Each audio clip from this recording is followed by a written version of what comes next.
And it also serves as a background for Ezekiel. Now, the reason, again, this is so important is because we're going to find Daniel in a captivity in Babylon, and we have to understand how he got there and why God allowed it to happen, because it'll also help us understand some of the contents of the book of Daniel, as well as Ezekiel, if you're going to be studying that.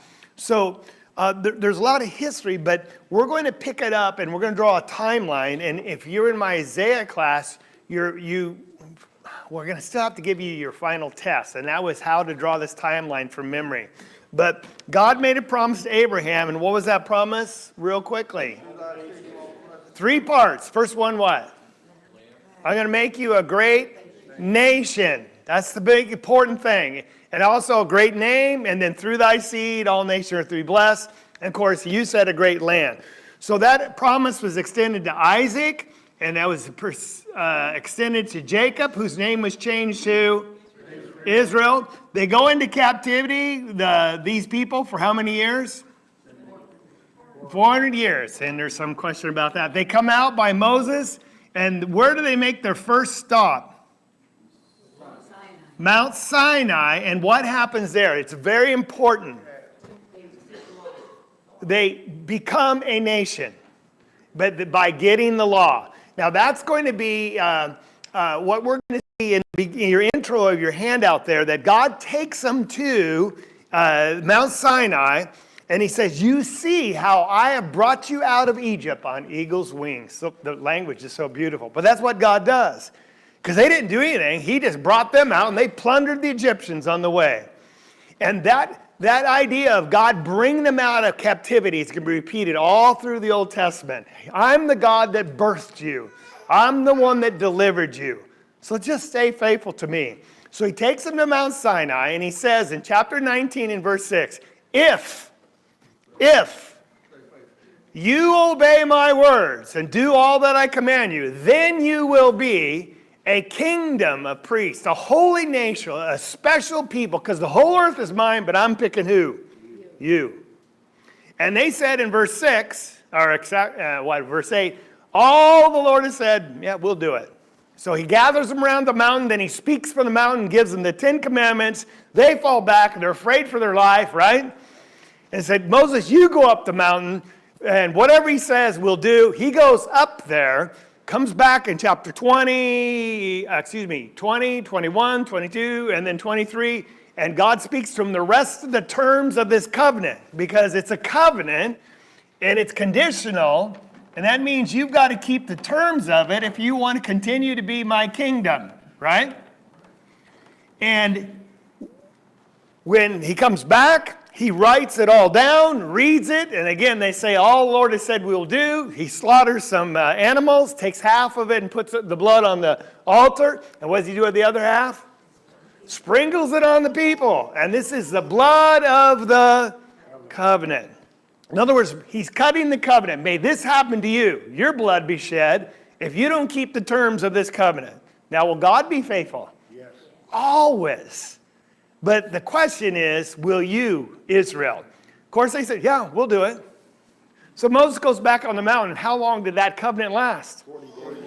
Well, less than 40 days. Because they're getting impatient. They said, Aaron, make us a golden calf. And he makes one and says, this is your God, O Israel, that brought you out of Egypt. And so they worship, and the suggestion is they got involved in sexual promiscuity and all that. God said, that's it. Did they start off well? He's going to destroy them all. Moses intervenes. The covenant's renewed and restored when he creates 2 new tablets of stone with the 10 commandments. And then they go forward. But here's the birth of the nation of Israel. We call it Israel, right? And we're going to just see a rocky ground from here on, because when they wander through the wilderness. Why did they wander through the wilderness finally? Why? They didn't believe God. Well, specifically, that's right. I'm sorry? They didn't believe that God would give them the land of Canaan. All right, so they got up to the land of Canaan. They sent in the spies, and they came back and said, this is a great land. You're just going to love it, love it, love it, love it. It's beautiful. Remember the grapes but they said, we got a problem. They're giants and we look like grasshoppers. And, oh, Lord, you brought us out here to die. They want to go back to Israel. God said, that's it. Are they faithful to him again? No. So you're going to wander 40 years in the wilderness. So everyone over the age 20, fighting age, is going to die. And a new generation comes up. And Deuteronomy comes around. He's up at the doorstep of Canaan again. He says, okay, let's start this over. And Deuteronomy, Moses gives them the law the second time. And that's where you got to see, he says, when I give you this, I want you to understand, embedded in it, when he repeats the covenant, there's a blessing and a curse. I set before you today life and prosperity, death and adversity. Life and prosperity if what? If you obey. Death and adversity if what? So the covenant was conditional, and in it, it had both blessings, also curse and penalty if you didn't obey it. And that's interesting. Really, nothing changed in the new covenant or in the gospel either. So he says, choose to serve God that you might be blessed in this land. Well, they take the land, and then we cycle with the judges. Do you remember that? So it's very similar, this problem they're having, that there's no king, right? And so when there's no king, it says in the book of Judges, everyone did what was right in their own eyes. That's very important. When there's no higher authority, who becomes the authority in your life? Yourself, right? And that's why we're lacking so many morals in our land today, because moral are relative, because there is no God to dictate them. So who gets to decide what is moral or right or wrong? Well, we do. It's a social construct, and that's subject to change. And so we go down that path. That started right here. It's nothing new, okay? And so they, in their prosperity, this is like America, started living luxuriously, started playing more than they were serving, got off in idolatry and other sins, and so God said, okay, he'd raise up a foreign country to punish them and oppress them. And so the people then would go, oh, we're so sorry because we're enslaved here. And so they cry out to the Lord, and then the Lord would hear them because there would be some genuine repentance for a while. He'd raise up a judge, and that was just a person or a woman, a man mostly. And then he would kick out those foreign people. Then they would have a time of prosperity again when Israel's serving the Lord. And then after a while of period of prosperity, what would they do? The same cycle. 13 judges, just the cycle, spinning and spinning and spinning. Is your God patient? Yes. How patient is our God? I mean, I've seen that cycle in my own life. Have you seen it in your life? But he's not dealing just with one person. He's dealing with a whole nation. Because he said, when you come out of Israel, you're going to be as numerous as the sands of the seashore and as many as the stars of the heaven. And they were millions. And he's dealing with every last one of them. So here's Israel. I'll put an L right there. Thank you.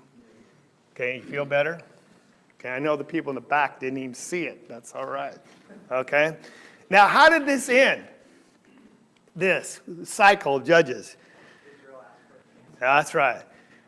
They come up to Samuel and said, these judges are okay, but your two sons are in charge. They're not like you. They're not very righteous fellows, and they weren't. We want a king, so you can be like the rest of the nations. And so Samuel says, what? You've got a king. It's your Father in heaven. And why would you want an earthly king? So he takes to God, and God says, no, they haven't rejected you, but they've rejected me from being king over them. Like all the deeds which they've done since the day I brought them out of Egypt. He said, this is nothing new. They have forsaken me and served other gods, so they're doing to you also. Is God aware keenly of their struggles? All right. Now, when you have a kingdom, Dave and I have been talking about this, 4 things exist. You have to have a king. He's the ruler, right? You have the people, subjects. You also have to have a kingdom or a territory. In this case, where was the territory? It was the land of Canaan or Israel. We use those terms interchangeably. Then there has to be a law. In this case, what was the law that the king ruled over them by? the old covenant embedded in, the book of Deuteronomy and also in Exodus. Now, really, I'm going to ask this question again. Where should have the territory have been? Where should have the territory been in which God ruled?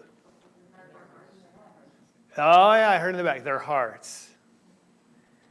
He didn't want them serving just with lip service. He wanted them to love them from the heart so they'd obey him out of the heart. And that's what's going to be found in Deuteronomy.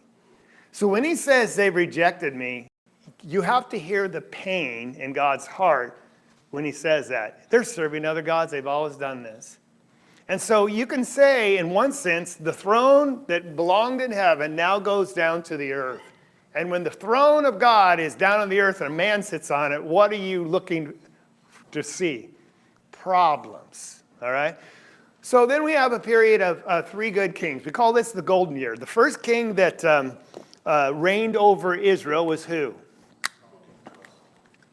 Okay, Saul. And he was picked for what reason? He was tall, handsome. Hands going just like Jack, tall and handsome. All right. All right. He also was good at that time. He was good. But he had some problems. It seems like he loved the favor of the people rather than the favor of God. And so he got in trouble with not obeying God, and God said it's better to obey rather than to sacrifice. And he says, because of that, the kingship is going to be removed to you and given to another. And so who followed Saul? David, the son of Jesse. And David begins what we call the glory years of the kingdom of Israel. They're occupying all the land of Canaan. There's just prosperity. There's peace for the most part. David was a great man of war. He was a standard of faithfulness in spite of his problem with Bathsheba. But as a king and is ruling faithful to God and keeping the law, he was the gold standard by which other kings are going to be measured up to.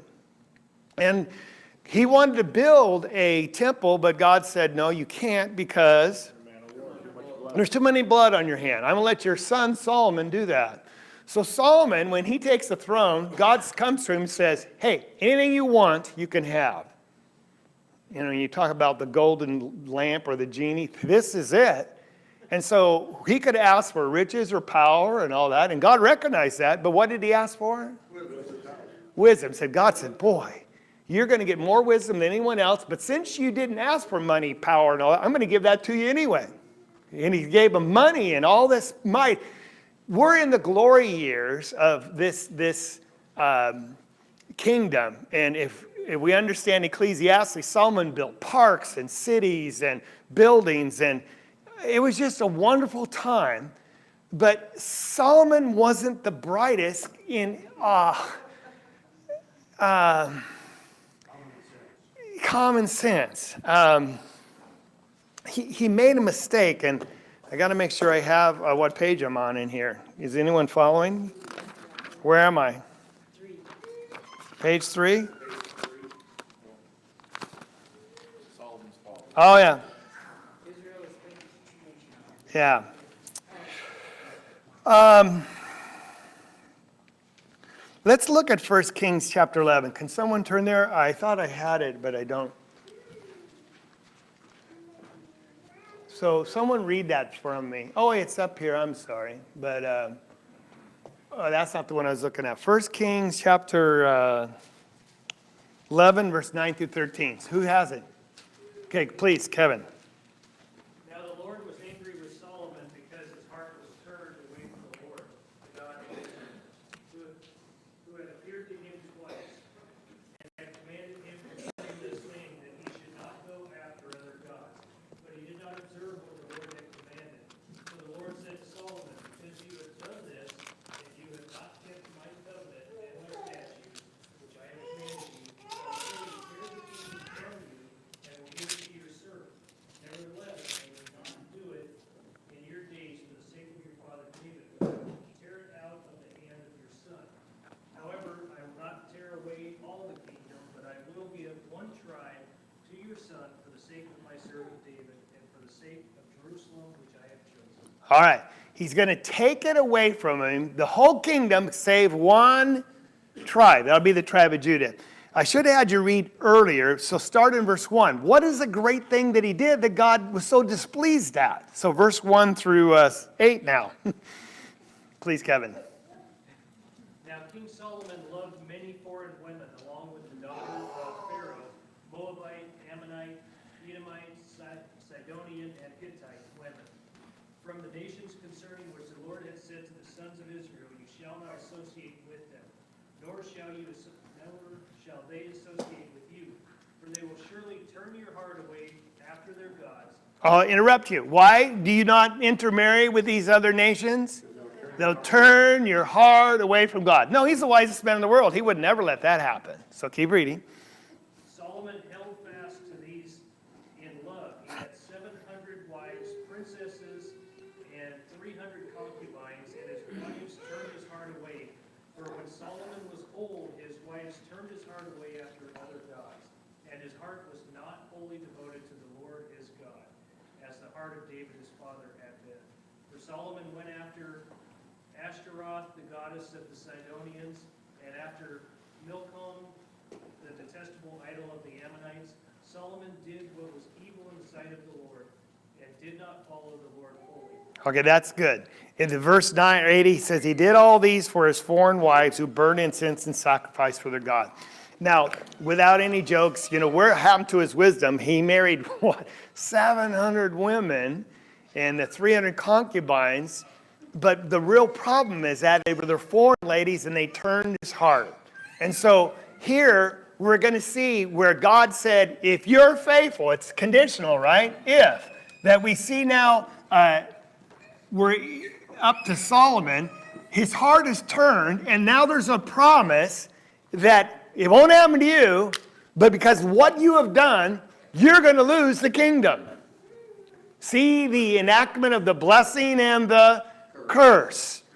And it's going to repeat it over and over and over, not just one time, but there's going to be a finality coming up later. But so Solomon dies, and who is his son? Do you remember his name? Rehoboam. And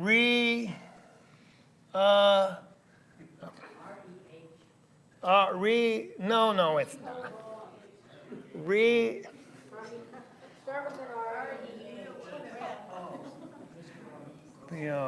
There.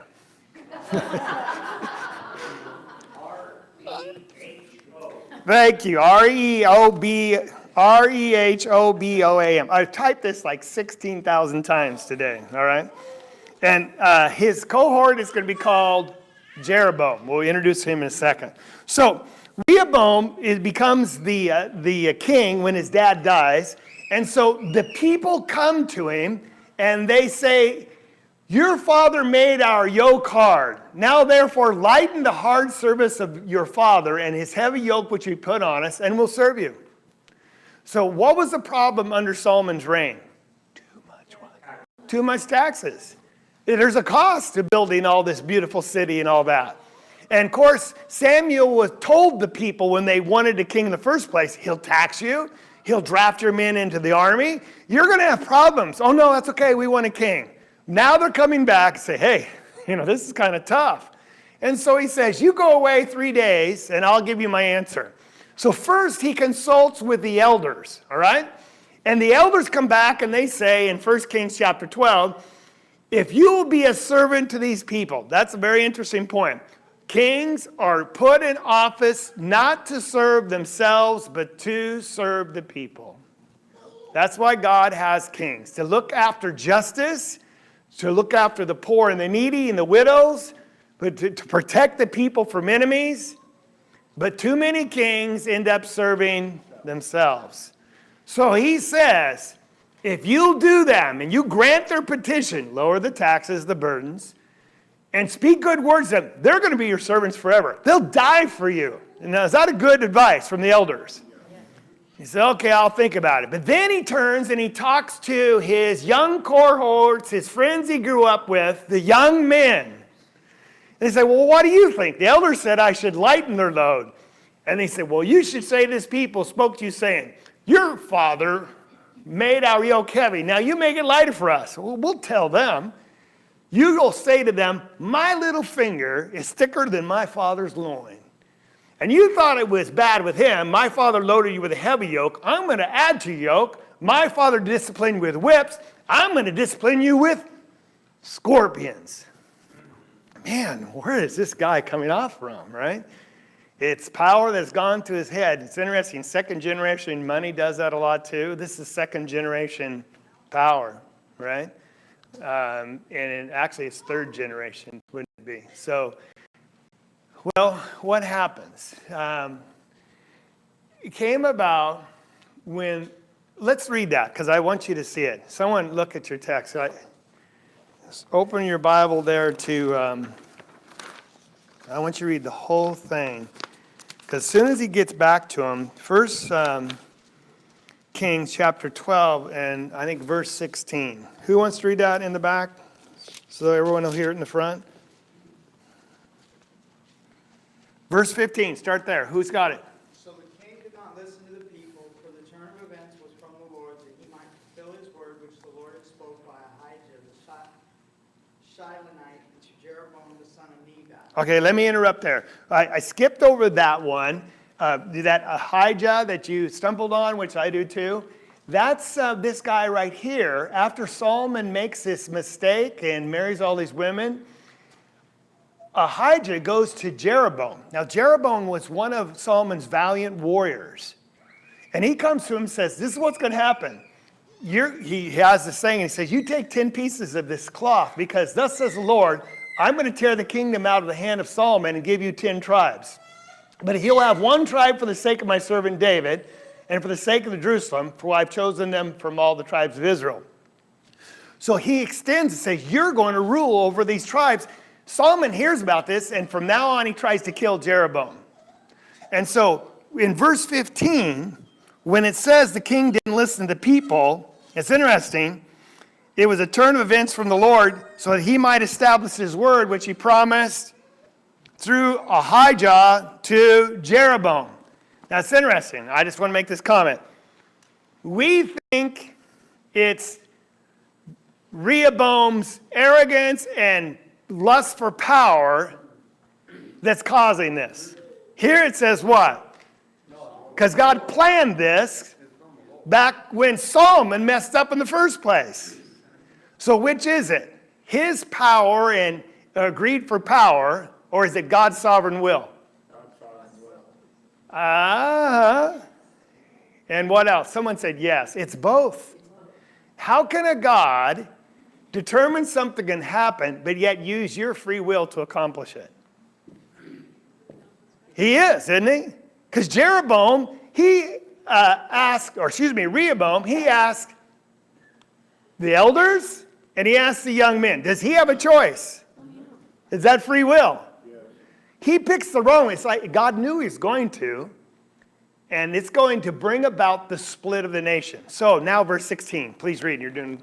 Now when all Israel saw that the king did not listen to them, the people answered the king, saying, what share have we in David? We have no inheritance in the son of Jesse. To your tents, O Israel, now see to your own house, O David. So Israel departed to their tents, but Rehoboam reigned over the children of Israel who dwelt in the cities of Judah. Then King Rehoboam sent Adoram, who was in charge of the revenue, but all Israel stoned him with stones, and he died. Therefore King Rehoboam mounted his chariot in haste to flee to Jerusalem.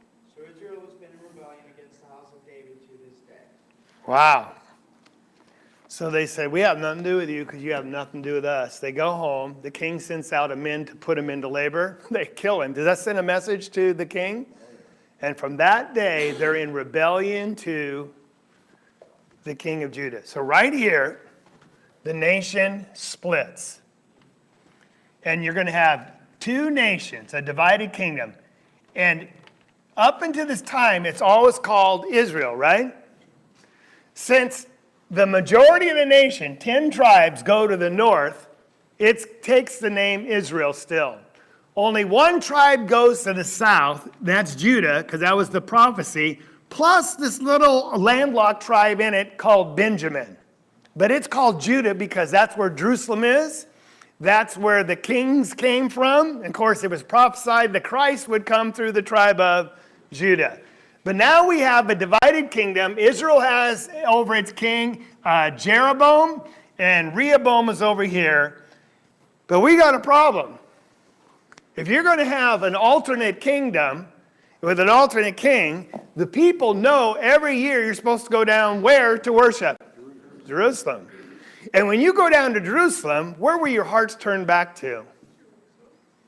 That's your brethren, your culture, and your background. But Jeroboam's pretty savvy. He's pretty evil, but he's pretty savvy, because look what he says he's going to do. Let's catch up then. Here it is, a picture, though, of Israel to the north, and then Judah, the big tribe, to the south. And it stayed divided this way. Now, look what happens. So the king is worried. So who wants to read 1 Kings chapter 12, verse 26 through 29? Going once? Twice? Yes. Okay, beginning of verse 26. Real loud. And Jeroboam said in his heart, now the kingdom may return to the house of David. And if these people go up to offer sacrifices in the house of the Lord in Jerusalem, then the heart of this people will turn back to their Lord. Rehoboam, king of Judah, and they will kill me and go back to Rehoboam, king of Judah. Therefore the king took counsel and made 2 calves of gold and said to the people, it is too much for you to go to Jerusalem.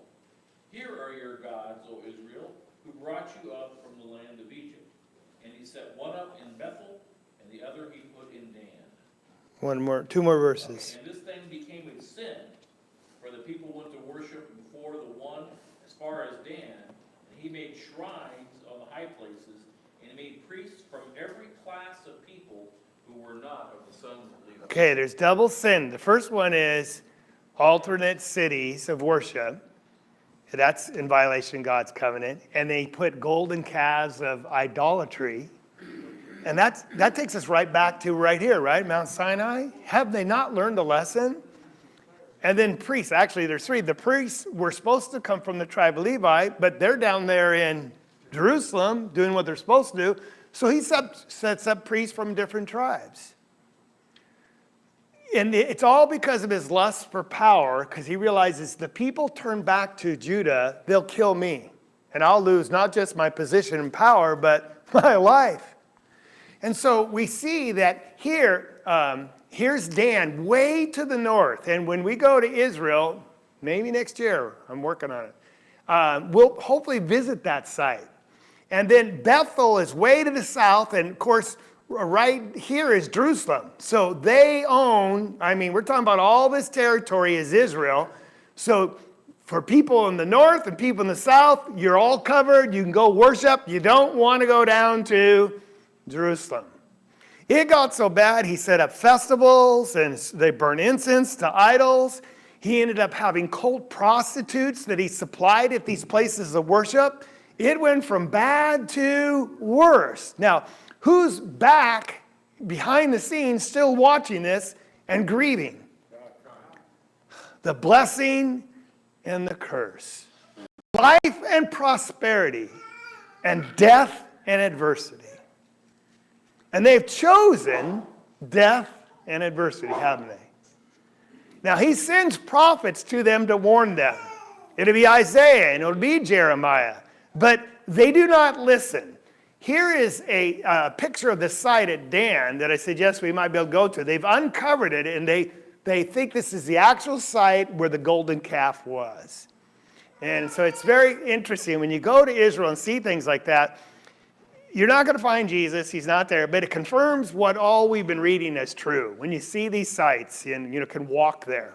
Yes? Just out of curiosity, is there any reason why they always use a calf for an idol? I've read that, but it escapes my mind. It has to probably do with the traditions around them. And they offered those animals too. But I can't give you a proper answer, so I'll have to work on that. Yeah, good question, though. Wayne's working on it right now, I can see. Okay? All right. So, God says, well, that's it. Enough's enough. So, if you look on, where are we? The middle of this page, it said Judah did, no, not Judah. Excuse me.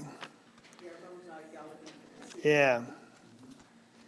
All right, there's another one. Northern tribes of Israel. Yeah.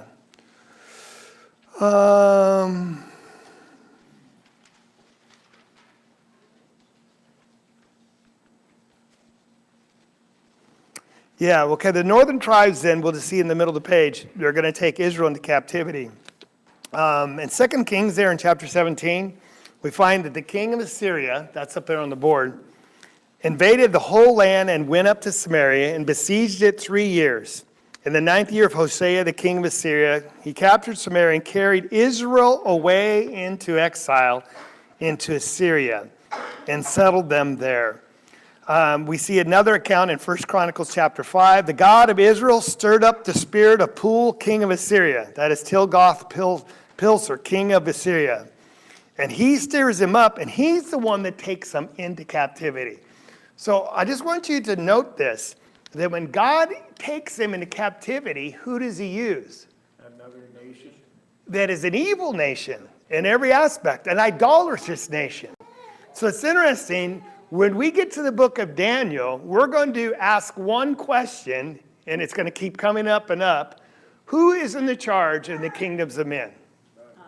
And the answer is going to be the Lord of hosts, God Almighty. He's the one who's in charge of every kingdom, and nothing happens by accident. And the fact that you're down here is not because God forsook you.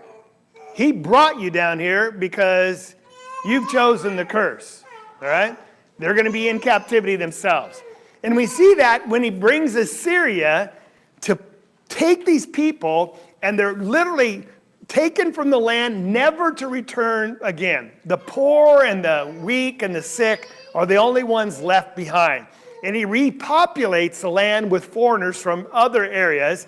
And that's how many of them become called later in Christ's time Samaritans, because they were half Jewish, intermarried with people that repopulated this in this area from somewhere else. This is interesting. Anne wants to go to, this is, I think, the one in the British Museum. This is called the Sargon Prism, and it talks about this event where he invaded Israel and led them to captivity. And he says, at the beginning of my rule, the town of Samaritans, I besieged and conquered. There's 2 lines missing. And who let me achieve this triumph? I led away prisoners, 27,290 is the numbers, and these 50 chariots. And then he's speaking about this destruction of Samaria or Israel at that time.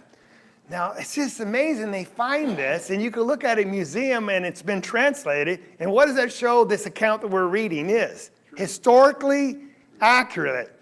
Now, if you were to interview this Sargon II, the king of Assyria, said, who do you think allowed you to conquer such a nation? What do you think his answer would be? I think I have 2 of them. Yes. One, me, because I'm just mightier than they. What else would he might say? My God is more powerful than their God. Proof? I beat him.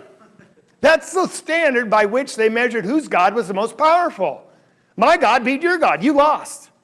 Does that kind of happen today in politics? I won, you lost. I'm better than you are. That's basically the posture a lot of people take. What's the truth of the matter? Was their God bigger than Israel's God? The problem was they had forsaken and broken the covenant because it was conditional, and now they're getting the consequences of their action. God is giving them up to Sargon. He has no clue. He's just a pawn, if you would. You see that? It's amazing when you think about the sovereignty of God and what he gets done. I'd like to see that sometime. This clay prism also speaks of the same thing. And I wish we had time, but I'm not going to talk about it.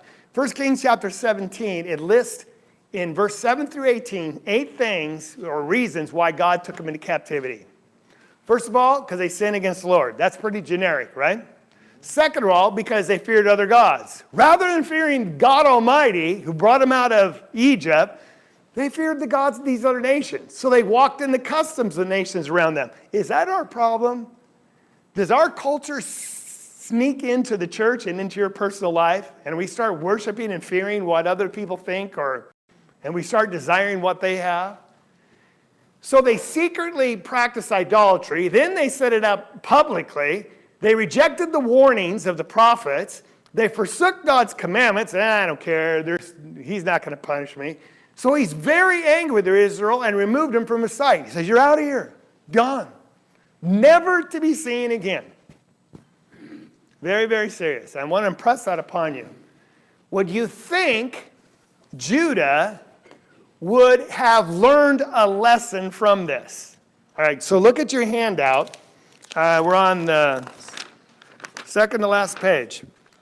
And see that A, Judah did not learn from Israel's mistakes. It's interesting, 2 Kings chapter 17. Judah did not keep the commandments of the Lord, but walked in the custom which Israel had introduced. So the Lord rejected all the descendants of Israel and afflicted them, gave them the land of their plunders.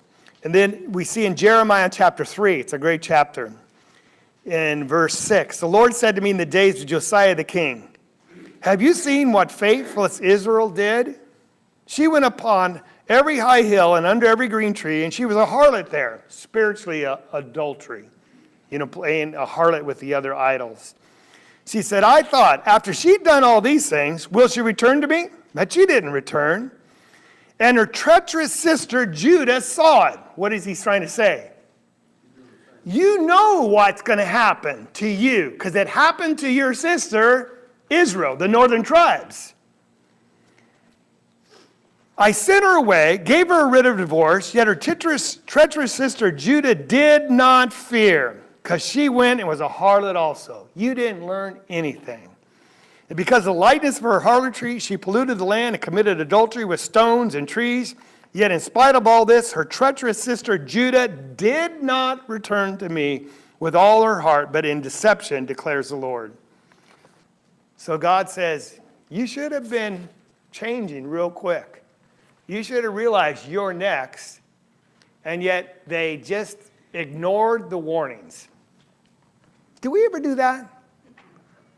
We know what's coming. We see what happens to other people. Somehow their life blows up because sin in their life, divorce, and all those sorts of things. And we go, no, that won't happen to me. And yet it will, because God sees it all, doesn't he? And he will reap the consequences on our head. And that, as a nation, they didn't get it. Now, what's interesting here is he says through Jeremiah, and also here in the Chronicles, that you're going to go in captivity. Here in Jeremiah 25, he says, you're going to serve the king of Babylon 70 years. Now we're talking about Judah, the southern tribe. You're going to go captivity. You'll be there 70 years. Do you know why 70 years? Does anyone know? This is for bonus points, and Wayne will take you out to Dairy Queen for ice cream if you get it. It had to do with the length of time they hadn't served God properly and sacrificed to him weekly. That's halfway correct. If you get it the rest, you got an ice cream. I think that's all I got. She said it had to do with the length of time they didn't serve God correctly. Oh, it's 7 times 70. You're closer, but you're guessing because you're doing math. No, I know what it is, I just can't think. All right, I'll help you because we're out of time. Here in 2 Chronicles says, those who escaped from the sword he carried away to Babylon. They're going into captivity. They were servants to him and his sons till the rule of the king of Persia, to fulfill the word of the Lord by the mouth of Jeremiah, until the land enjoyed its Sabbaths. All the days of its desolation, it kept Sabbath until 70 years were complete. Now, in Leviticus it says, if you don't keep the Sabbath, and not talk about Saturday, but the 7th year, the land was supposed to be let go to rest. You don't harvest the land. You let it rest. God will take care of you. So it's a year of Sabbath rest for the land. And they had not been keeping that because you're not going to give up a year of making money. So they worked the land all those 7th years. For the last 70 Sabbaths, they missed 490 years. They missed them. They just disobeyed God and just rather make money. One thing, and it wasn't also just the land, it was rest for the people. Things That's right. returned, they would, and if they weren't keeping those. That's right. Those were being compared to. So they are going into captivity 1 year for every Sabbath year they missed. That 7th year Sabbath. You with me? So amazing how God's going to require that of them. Now, it's interesting. Here is a Nebuchadnezzar military campaigns, and this is called the, this is the what prism? It's down in here. But it's actually chronicles him taking the nation of Judah, that one tribe, into captivity. And it just, if we had time to read it, it's just very impressive. He describes what happened. Now, this captivity took place in 3 stages. First, in 605. That's the first invasion. And it really all started when Hezekiah made a real boo-boo. There was an emissary from that area, and he let them see all the gold in the temple. So they go, oh, so they invade, they take it, and that's when Daniel and his friends, Shadrach, Meshach, and Abednego, are taken captive, because they were young, bright men, and taken captivity into Babylon. There they're going to serve Nebuchadnezzar as one of his advisors. King Jehoiakim was forced into submission. He becomes a vassal there to Nebuchadnezzar. Then they, as they always do, they rise up in rebellion again. So in 597, Jehoiakim and 10,000 people were carried into captivity. This is when Ezekiel goes into captivity to Babylon. So if you're studying Ezekiel in the back, that's how he got there. Same time, current with Daniel, but 8 years later, all right? And we find that he comes in there and to Babylon, or Jerusalem. He laid siege to the city. He takes captive Joachim's son. He pulls his eyes out. No, that's the next guy. And there's one more revolt. They go down to Judah and they try to resist against Babylon again. So in 586, they come up. The temple's destroyed. It's leveled then. The walls of the city are totally torn down. The houses are burned, and the only people who are left are the maimed and the poor. And so that's when Zedekiah is taken captive, having his eyes plucked out. He's led to Babylon blind. Pretty ruthless, this Nebuchadnezzar. Here they are in Jerusalem. There's the trip all the way up and around. Happened when? 605, 597, and 586. But when are they going to get out? 70 years from 605, when are they going to get out? 5, got to go count backwards. 535. 605 minus 7 is 535 BC. Okay? Now, with that being said, I won't look at this timeline, but there we are. So next time we meet, it'll be 2 weeks from now, we're going to start the book of Daniel chapter 1, and you'll know how he got there. And they're going to be asked a lot of questions like, why are we here? What did God do? Did he forsake us? Are we still going to trust God? Or are we just on our own down here? And Daniel, you're going to see he's an exemplary person. He has such nobility, and he's so faithful to his God that right from the beginning, God just blesses him and he rises. Even in captivity, the worst of conditions. And so I think you'll find the study of Daniel just thrilling. There's some deep things. There's prophetic things about God's coming kingdom. But we'll try to answer in all those as we go through the study. We're only going to spend 13 weeks for the 12 chapters. All right. Thank you very much.